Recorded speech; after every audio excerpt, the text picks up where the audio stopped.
کہ ہمارے بھائی ہیں عبید الرحمن محسن صاحب، انہوں نے یہ بات بتلائی ہے کہ ان کا ایک کلیگ ہوا کرتا تھا اور ابھی بھی وہ زندہ اکاڑا میں، ان کا کلیگ تھا، اس کو کیا ہو گیا، جیسے رسول اللہ نے فرمایا کہ یہ سورت ہر زہر کے لیے شفا ہے، ان کے کلیگ کو بلڈ کینسر ہو گیا اور ڈاکٹروں نے کہا اب آپ شادی نہ کریں، یہ تو ایسی موذی بیماری ہے، اس کا بڑا لمبا چوڑا خرچہ، اگر باہر جائیں گے پورے کا پورا بلڈ بدلائیں گے پھر بھی چانسز ہوتے ہیں دوبارہ لگنے کی وغیرہ وغیرہ، اب آپ شادی نہ کریں، چند دن کی آپ کی عمر ہے۔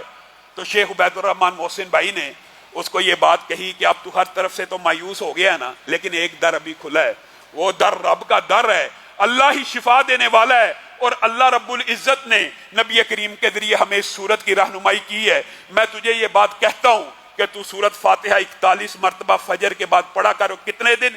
41 دن۔ بات آئیے ضمنی طور پہ تو یہ بات بھی سمجھ لیجئے، بعض لوگوں کو بڑا اعتراض ہوتا ہے کہ یہ عدد کیوں بتاتے ہیں، تو یہ بات یاد رکھیے، علاج کا باب، علاج کے باب کے اندر جو رقیہ شرعیہ ہے اس کے اندر یاد رکھیے رسول اللہ صلی اللہ علیہ وسلم کے سامنے غیر قرآن کی بات ہو رہی ہے، غیر قرآن کے رقیات پیش کیے گئے۔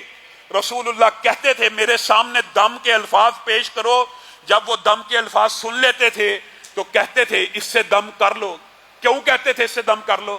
رسول اللہ صلی اللہ علیہ وسلم نے ایک کلیہ بیان کیا، کہا ہر اس رقیے سے، ہر ان الفاظ سے دم کر لیا کرو، چونکہ باب علاج کا ہے، جن کے اندر شرک موجود نہ ہو، جو الفاظ مبہم نہ ہو، جو الفاظ کنفیوزنگ نہ ہو، جن الفاظ کے اوپر آپ کو اشکال یا اشتباہ نہ ہو، ان الفاظ کے ذریعے دم کر لیا کرو۔ گویا صحیح مسلم اور دیگر کتابوں کی حدیث نے یہ بات واضح کر دی کہ جب تک کسی دم کے اندر شرک موجود نہیں ہے اس کو کرنے کی اجازت ہے۔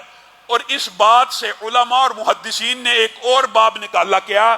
علاج کے باب میں رسول اللہ صلی اللہ علیہ وسلم نے ہر علاج کی اجازت دی ہے سوائے جس میں شرک ہو۔ اگر ہم علاج کا باب بھی بند کر دیں گے تو بتائیے کیا انجیکشن رسول اللہ صلی اللہ علیہ وسلم کے دور میں تھا؟ کیا ڈرپ رسول اللہ صلی اللہ علیہ وسلم کے دور میں تھی؟ کیا آج کل کے آپریشن موجود تھے؟ چونکہ ان میں شرک کا کوئی شائبہ موجود نہیں ہے، اس لیے یہ سارے علاج کے طریقے جائز ہیں۔ اسی طرح کسی وظیفے کا عدد بیان کرنا کہ اتنی مرتبہ پڑھ کر دم کر لو،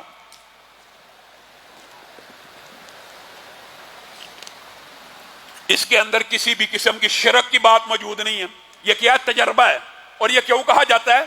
اگر آپ کسی کو کہیں گے نا یار سورت فاتحہ پڑھ کے دم کیا کرو، اب آپ کو کیا پتا وہ کتنی دفعہ پڑھ رہا ہے، 1 دفعہ پڑھ رہا ہے، 2 دفعہ پڑھ رہا ہے، کتنی دفعہ پڑھ رہا ہے؟ اس لیے تعداد مقرر کی جاتی ہے۔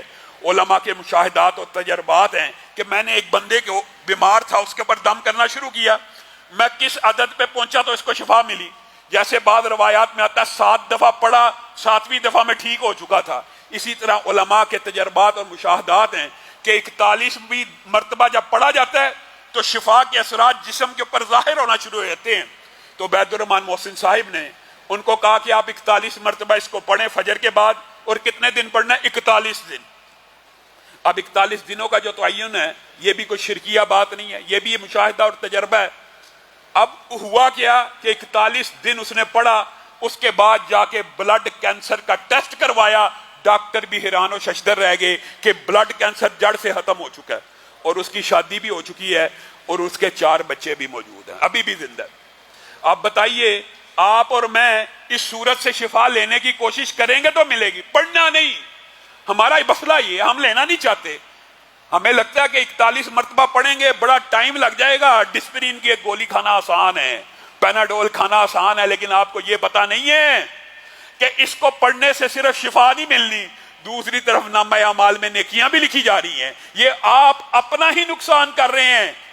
آپ کو اور مجھے بیماری ہو جائے، سب سے پہلا خیال فلاں ڈاکٹر بڑا اچھا ڈاکٹر ہے، فلاں گولی بڑی اچھی گولی ہے،